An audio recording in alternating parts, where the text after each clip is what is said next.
What was the Bush plan going into the 2000 election? Not what it seems, as both George W. and his father George Herbert, as well as Cheney and Rumsfeld, were members of MJ-12 and knew full well that a pole shift was pending. This was predicted by the Zetas to occur shortly after May 15, 2003. Thus, this group determined, by hook or by crook, to be in the White House during that time. As is known, Gore won the popular vote even in Florida, where the counting was forced to stop. But the intervention, for the first time in history, by the Supreme Court into such matters, prevented this from being of record. And I quote from Zeta Talk, Popular Vote, written December 2000. What possible reason would there be to call out the U.S. Supreme Court to defend a candidate that had lost the popular vote on all fronts? Gore had won an edge of 21 electoral votes by some 300,000 popular votes and was only 3 electoral votes shy of winning the presidency. Gore also won the popular vote in Florida, a fact clear to even the ultra-right Buchanan, who admitted the 3,000 votes he received, above what might have been expected in the Jewish enclave of Palm Beach, were not his votes, but Gore's.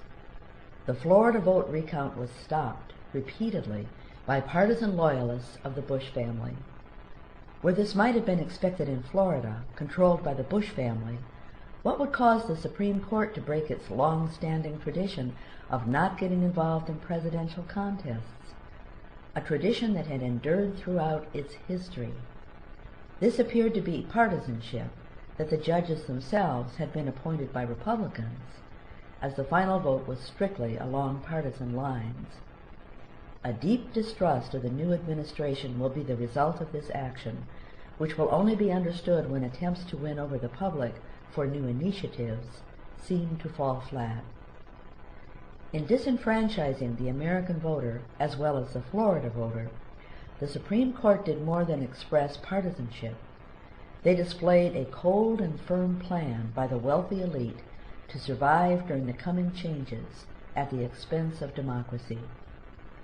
The U.S. government will increasingly serve the elite and will fail to give any explanation of their actions to the public. In this blatant service to the elite, they will become increasingly irrelevant. An administration serving itself, and not a leader the public would respect or take seriously. End of the quote from Zeta Talk, Popular Vote. Going into May 15, 2003, the Bush administration rushed into Iraq on false charges that they had held weapons of mass destruction. Why? Well, it's all about oil. As proof that the invasion of Iraq was about oil, and because the Bush administration truly thought the pole shift was going to happen in 2003, was the speed with which he invaded Iraq, before the inspections had been completed, in the spring of 2003, with a rush to Baghdad, risking the supply routes being cut off, a plan the military considered outlandish, and with no exit plan whatsoever. And I quote from Zeta Talk, Iraq Obsession, written November 9, 2002. Korea has the nukes, but is left to quiet consultation and no warmongering. It has no oil. India and Pakistan are squabbling at their borders, and both have nukes, but you don't hear about military exercises near them, as they don't have oil. Russia has nukes and poison gas and bioterrorism means, but is an ally, because to take their oil from them would be difficult. Countries in Africa that find they have some oil are run like dictatorships by U.S. corporations, killing off villages that object without fear of prosecution. So why is the Bush administration so snug with Enron, with a history in the oil industry and utter lack of ethics, such as Harkin Energy and Halliburton, after in Iraq? Well, oil. End of the quote from Zeta Talk, Iraq Obsession. It was also about martial law and the ability to murder millions of unwanted mouths to be fed by forcing them to shelter in place in coastal or river basin cities where they would drown during the pole shift. or poisoning them there by so-called bioterrorism attacks, poison gas, deliberate infections where these cities would have to be quarantined. One of the reasons why your site is so popular, because you're genuine. Thanks, and that's what people do say. They feel a ring of truth there. There was the one big white lie, and it didn't happen in 2003, which the Zetas explained was the one lie, and the reason they wanted George Bush to go into Iraq early and fall on his sword, which he has done. At the time, everybody was fervored up. It was, we've got to go in there. Whoa, excuse me. Can we backtrack for a second here? Sure. What you're saying is you were manipulated by the Zeta talks who were looking to manipulate political circumstances here in the U.S. with regards to George Bush. Yes, and actually it's a worldwide power grab. Look at the United States, the biggest military, and we've inserted ourselves not only in Iraq but 2,000 Marines in Nigeria, trying to overtake Venezuela, trying to destabilize and run a coup, trying to get over into Pakistan and Iraq. We're trying to push up into the Russian oil fields. In that way, create almost a circle around them or a semicircle. So are you saying that the Zetas are viewing the United States basically as an evil empire? It's been taken over by a group of evil empire-type people, yes. Very similar to the Star Wars, what was presented in Revenge of the Sith, and very predictable also. And therefore, they wanted to go into these oil-bearing countries just ahead of when the cataclysms might hit, so the troops would be fresh, and the oil fields would be intact, and they could commandeer them, push over into Saudi Arabia, grab those, etc. Now it's worn down and it's become a pile of mush. The military's, disenchanted with Bush, worn out.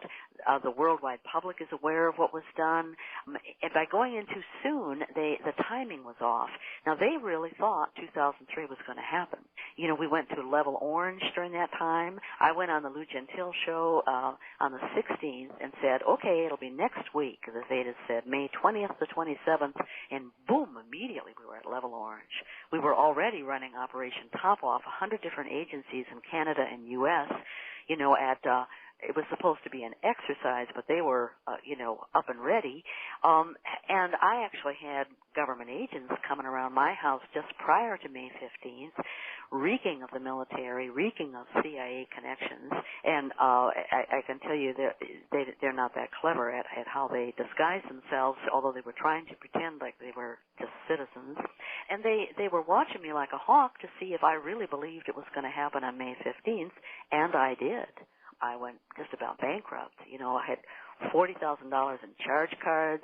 I spent every dime I had in savings getting ready. And when it didn't happen, I was gape-mouthed and stunned for weeks.